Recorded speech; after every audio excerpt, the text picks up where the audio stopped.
एक बार क्या हुआ, जब इसका छोटा सा एक पुत्र होने वाला था, उसी समय इनके घर पर कुछ संत आए और उन्होंने कहा कि भिक्षाम दे। तो अजामिल तो था नहीं उतने समय, और उसकी जो वो थी गणिका थी, तो वो निकल कर आई और उसने कहा कि महाराज, हम गणिका है और हमारे यहाँ का भोजन ग्रहण करोगे क्या? तो कहने लगे कि कोई बात नहीं, तुम हमको आटा और सब दे दो, गुड़ घी दे दो, हम अपना बना कर स्वयं खा लेंगे। तो वो ले लिया और बना के खाया और उतने में अजामिल आ गया। तो अजामिल से पूछा, बताओ भाई तुम्हारे कितने पुत्र हैं? तो कहने लगा कि महाराज 4 पुत्र हैं और एक अब की बार और कुछ होने वाला है।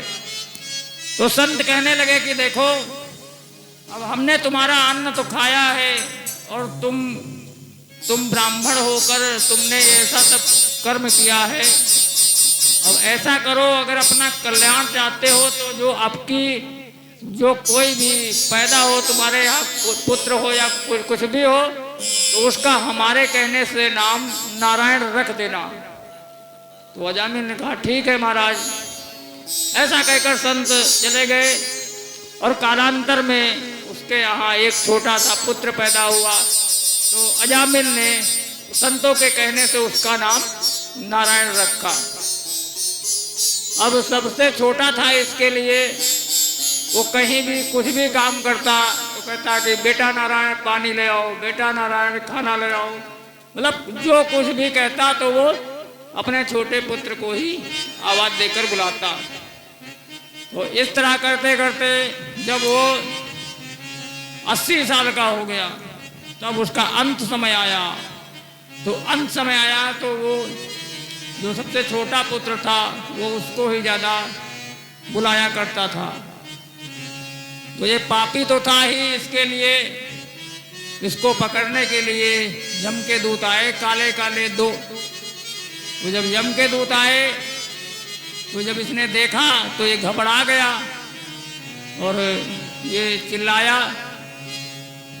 कहता है कि दूरे क्रीडन का सक्तम पुत्रम नारायण प्लावितेन सुरेणो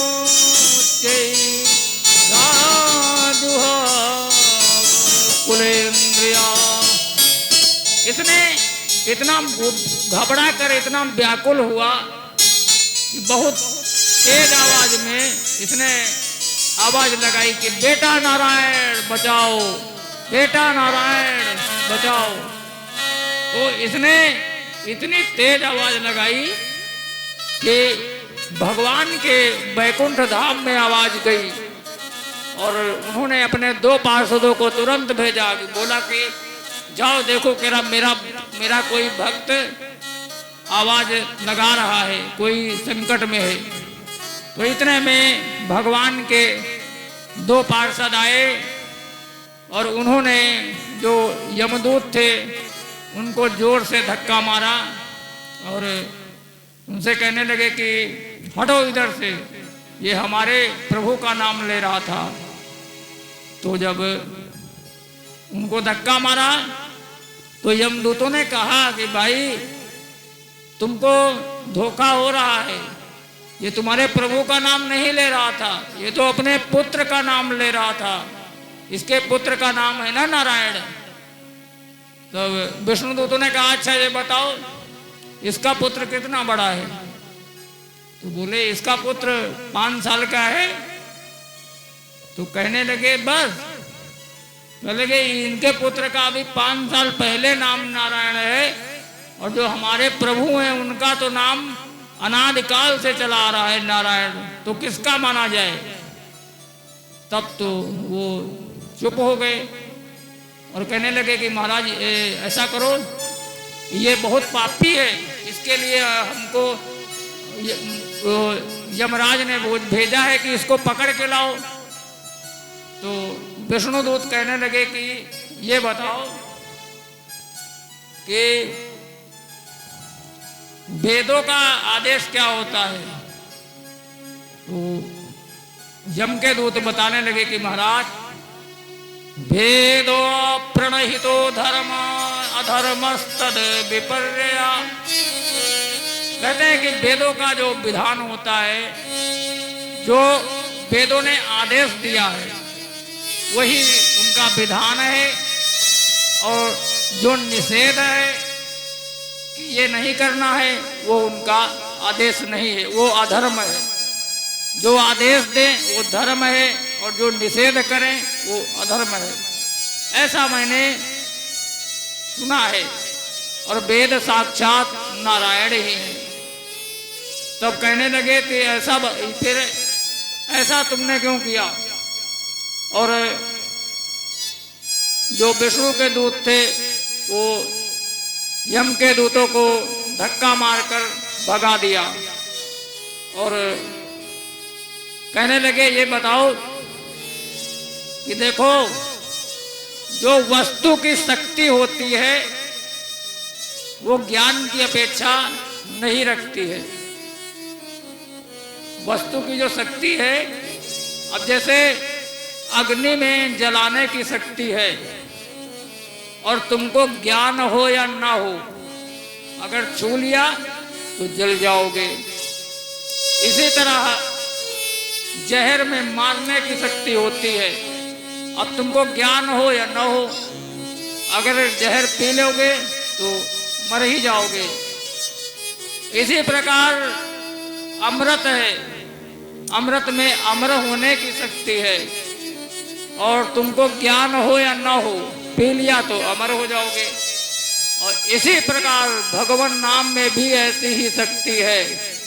अगर भगवान नाम तुमने अंत समय में ले लिया तो फिर सीधा तर ही जाओगे।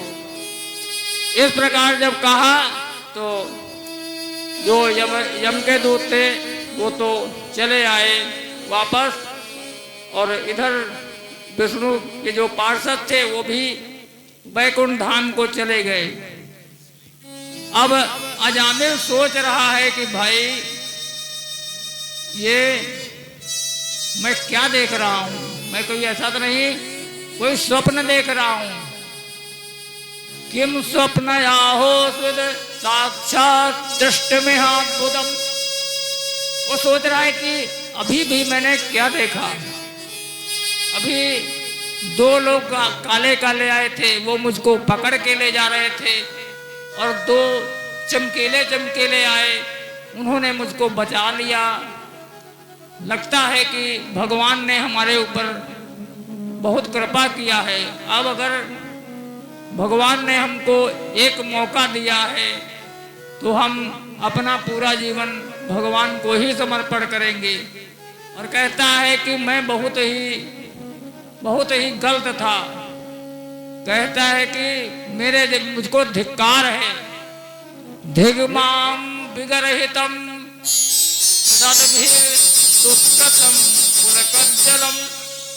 कहता है मुझको धिक्कार है, मैं बहुत ही दुष्ट हूँ, और मैंने अपने जो कुल में कलंक लगा लिया, क्योंकि जो मेरे माता पिता थे वृद्धावनाथो पितरो नान्य बंधु तपस्विनो।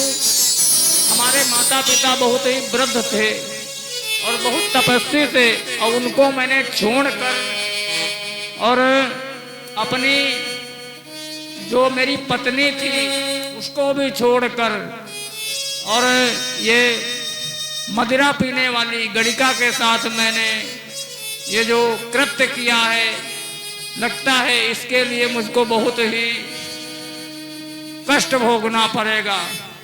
कहता है कि सोहम व्यक्त पतस्यामी भ्रसने नरके दारुणे भ्रसम। लगता है मुझको बहुत ही दारुण नरक में जाना पड़ेगा, क्योंकि वहां पे जो कामी पुरुष होते हैं वही वहां पे जाते हैं।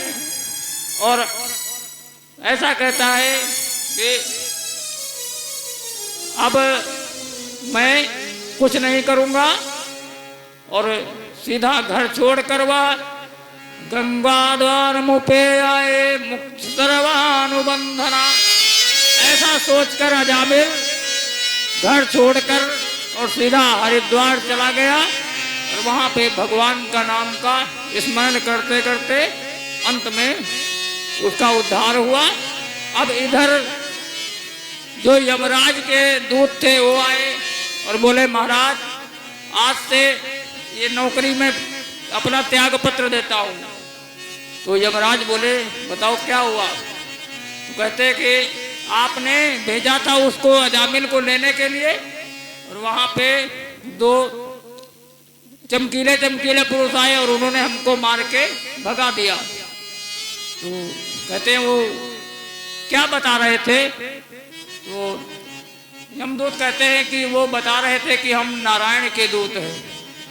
तो जो ही नारायण का नाम लिया तो यमराज ने उनके मुंह पे हाथ रखा, बोला रे भाई यहाँ भी ज्यादा तेज नाम मत लेना, नहीं तो जितने मेरे यहाँ पे जो पापी लोग हैं कहीं उनके कान में पड़ गया ना तो सभी को अभी मुक्त करना पड़ेगा। भाई पेट्रोल पंप पे अगर माचिस जलाओगे तो खतरे तो खाली नहीं रहता है। तो बोले कि अगर यहाँ पापियों के कान में पड़ गया तो अभी हमको सबको छुट्टी करना पड़ेगा। तब यमदूत बोले अच्छा ये बताओ ऐसे तुम्हारे भगवान की ये इतनी बड़ी महिमा क्यों है। तो यमराज कहते हैं कि अभी तुम पिट के आए हो, तुमको पता नहीं है कि महिमा क्या है। यमराज कहते हैं कि देखो पूरी महिमा तो हम भी नहीं जान सकते, लेकिन हम 12 लोग हैं जो थोड़ी महिमा उनकी जानते हैं, बाकी पूरी तरह से तो हम भी नहीं जानते। वो कहते हैं कि कौन कौन। कहते हैं कि स्वयंभू नारदा शंभु कुमारा कपिला मनु प्रहलादो भीष्मो जनका बनिर्भयास की वयम। कहते